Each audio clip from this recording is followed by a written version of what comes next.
Hello friends, welcome to my YouTube channel. ಇವತ್ತು ನಾವು GPStar exam preparation ಬಗ್ಗೆ ಮಾತಾಡೋಣ. ಅದರಲ್ಲೂ ವಿಶೇಷವಾಗಿ ಬೆಳಕು ಅಧ್ಯಾಯದ ಬಗ್ಗೆ ಬೆಳಕು ಅಧ್ಯಾಯದಲ್ಲಿರ್ತಕ್ಕಂತಹ ಕೆಲವೊಂದಿಷ್ಟು ಇಂಪಾರ್ಟೆಂಟ್ ಕ್ವಶನ್ಸ್ಗಳನ್ನ ತೆಗೆದುಕೊಂಡು ಬಂದಿದ್ದೀನಿ. ಸೊ ಅದನ್ನು ಹೇಗಿರುತ್ತೆ ಅಂತ ಬನ್ನಿ. ಮೊದಲನೇ ಕ್ವಶನ್, ನಿಮ್ನ ದರ್ಪಣದ ಮುಂದೆ ವಸ್ತುವನ್ನು ಎಲ್ಲಿ ಇಟ್ಟಾಗ ಪ್ರತಿಬಿಂಬದ ಗಾತ್ರ ಸಮನಾಗಿರುತ್ತದೆ ಅಂತ ಕೊಟ್ಟಿದ್ದಾರೆ. ಇಲ್ಲಿ ಆಪ್ಷನ್ ಫಸ್ಟ್ ಎಫ್ನಲ್ಲಿ, ಆಪ್ಷನ್ 2 ಅನಂತದಲ್ಲಿ, ಆಪ್ಷನ್ 3 ಸಿನಲ್ಲಿ, ಆಪ್ಷನ್ 4 ಸಿ ಹಿಂದೆ ಇಟ್ಟಾಗ ಅಂತ ಕೊಟ್ಟಿದ್ದಾರೆ. ಇಲ್ಲಿ ಸರಿಯಾದ ಉತ್ತರ ಆಪ್ಷನ್ 3 ಸಿನಲ್ಲಿ ಇಟ್ಟಾಗ ಪ್ರತಿಬಿಂಬದ ಗಾತ್ರ ಸಮನಾಗಿರುತ್ತದೆ. ಓಕೆ. ನೆಕ್ಸ್ಟ್ ಕ್ವಶನ್, ನಿಮ್ನ ದರ್ಪಣದ ಸಂಗಮ ದೂರವು 20 ಸೆಂಟಿಮೀಟರ್ ಆದರೆ ವಕ್ರತಾ ತ್ರಿಜ್ಯದ ಅಳತೆ ಎಷ್ಟು ಅಂತ ಕೇಳಿದ್ದಾರೆ. Option 20 centimetre, 10 centimetre, 40 centimetre, 5 centimetre. ಸರಿಯಾದ ಉತ್ತರ ಆಪ್ಷನ್ 3 40 ಸೆಂಟಿಮೀಟರ್. ನೆಕ್ಸ್ಟ್ ಕ್ವಶನ್, ನಿಮ್ನ ದರ್ಪಣವು +4ರಷ್ಟು ವರ್ಧನೆಯನ್ನು ಉಂಟು ಮಾಡುತ್ತದೆ. ಆ ವಸ್ತುವಿನ ಸ್ಥಾನ ಏನು ಅಂತ ಕೇಳಿದರೆ, ಆಪ್ಷನ್ 1 ಎಫ್ನಲ್ಲಿ, ಆಪ್ಷನ್ 2 ಎಫ್ ಮತ್ತು ಸಿ ನಡುವೆ, ಆಪ್ಷನ್ 3 ಎಫ್ ಮತ್ತು ಪಿ ನಡುವೆ, ಆಪ್ಷನ್ 4 ಸಿಯಿಂದ ಆಚೆಗೆ. ಸರಿಯಾದ ಉತ್ತರ ಆಪ್ಷನ್ 3 ಎಫ್ ಮತ್ತು ಪಿ ನಡುವೆ. ನೆಕ್ಸ್ಟ್ ಕ್ವಶನ್, ವಾಹನಗಳಲ್ಲಿ ಪಿನ ದರ್ಪಣವನ್ನು ಹಿನ್ನೋಟ ದರ್ಪಣವಾಗಿ ಬಳಸುತ್ತಾರೆ, ಏಕೆ?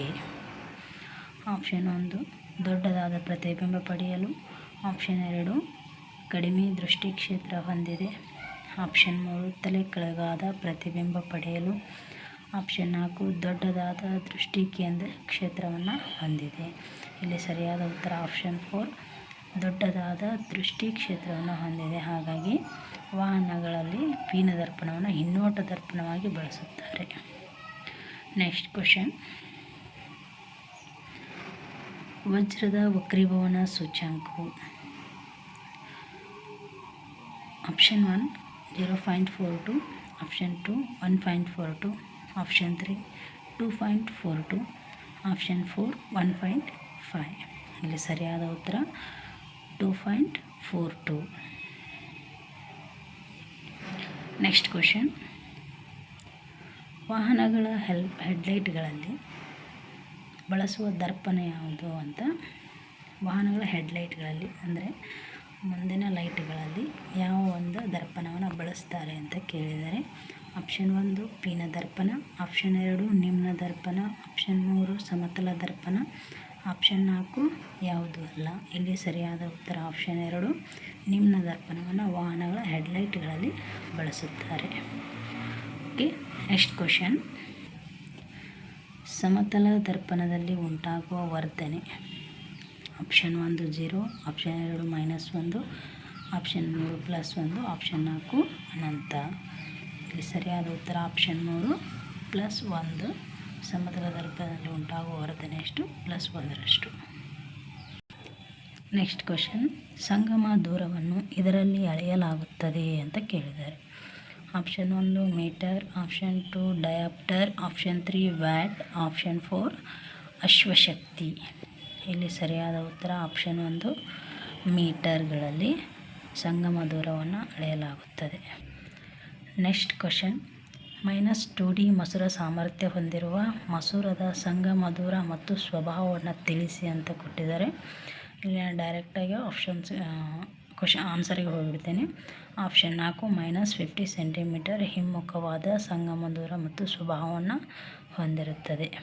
ನೆಕ್ಸ್ಟ್ ಕ್ವಶನ್, ನಿಮ್ನ ಮಸೂರದ ಸಂಗಮ ದೂರ 15 ಸೆಂಟಿಮೀಟರ್ ಆದರೆ ಪ್ರತಿಬಿಂಬ 10 ಸೆಂಟಿಮೀಟರ್ ದೂರದಲ್ಲಿ ಉಂಟಾಗುತ್ತದೆ. ಹಾಗಾದರೆ ವಸ್ತುವನ್ನು ಇಡಬೇಕಾದ ದೂರ? Direct answer is option 4 -30 centimetre. And next question, ಮಸೂರ ಸಾಮರ್ಥ್ಯದ ಅಂತಾರಾಷ್ಟ್ರೀಯ ಏಕಮಾನ ಡಯಾಪ್ಟರ್ ಆಗಿರುತ್ತದೆ. Thank you for watching this video. ಇನ್ನೂ ಹೆಚ್ಚಿನ GP ಸ್ಟಾರ್ ಎಕ್ಸಾಮ್ಗೆ ಸಂಬಂಧಪಟ್ಟಂತೆ ಇನ್ನೂ ಹೆಚ್ಚಿನ ಕ್ವಶನ್ಸ್ಗಳನ್ನು ಬೇಕಾದಲ್ಲಿ ನಮ್ಮ ಚಾನಲ್ನ ಸಬ್ಸ್ಕ್ರೈಬ್ ಮಾಡಿ, ಸಪೋರ್ಟ್ ಮಾಡಿ, ಶೇರ್ ಮಾಡಿ, ಲೈಕ್ ಮಾಡಿ. ಇನ್ನು ಮುಂದಿನ ವಿಡಿಯೋದಲ್ಲಿ ನಾನು ತುಂಬ ಇಂಪಾರ್ಟೆಂಟ್ ಆಗಿರ್ತಕ್ಕಂಥ ಕ್ವಶನ್ಸ್ಗಳನ್ನು ತೆಗೆದುಕೊಂಡು ಬರ್ತೇನೆ. Thank you all.